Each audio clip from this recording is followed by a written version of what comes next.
नमस्कार दर्शक बंधु मु पवन साहू आपण स्वागत कर मो यूट्यूब चैनल फार्मासिस्ट पवन को। दर्शक बंधु आम आज वीडियो जानवे न्यूज़पोरिन पाउडर विषय में। दर्शक बंधु न्यूज़पोरिन पाउडर जहाँकि जीएसटी कंपानी जार कंपोजिशन रोचे नियोमाइसिन सल्फेट पॉलीमाइसिन बी सल्फेट और बैक्टेरियासिन जिंक पाउडर। दर्शक बंधु ये पाउडर टी एक आंटीबायोटिक पाउडर। ये पाउडर टी आपको जेकोसी मेडिकल स्टोर आराम से पाई जापर जार एमआरपी रोचे 64 टଙ୍କା 70 पैसा। तो दर्शक बंधु आम न्यूज़पोरिन पाउडर को केउं केउं जगह व्यवहार कर। तो दर्शक बंधु मन रखी था आपण शरीर जेकोसी एक छोटे मोटे क्षत विक्षत जगह हो जेकोसी एक छोटे मोटे जलापोड़ा जगार आप न्यूज़पोरिन पाउडर को व्यवहार करेंगे।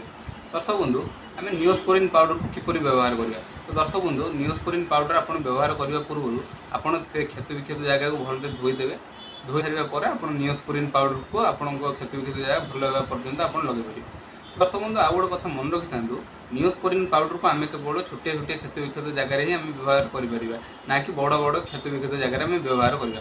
तो दर्शक बंधु ए जानिए न्यूज़पोरिन पाउडर साइड इफेक्ट कौन। दर्शक बंधु न्यूज़पोरिन पाउडर आप व्यवहार कर सारापर जदि आपको से जगह कुंडे हो जलापोड़ा हो तो न्यूज़पोरिन पाउडर को आप लगे बंद कर। आशा कर भिडियो भल लगी। जदि आपको ये भिडियो भल लगी तो मो चैनल को लाइक करूँ, शेयर करूँ, सब्सक्राइब करूँ। जय हिंद।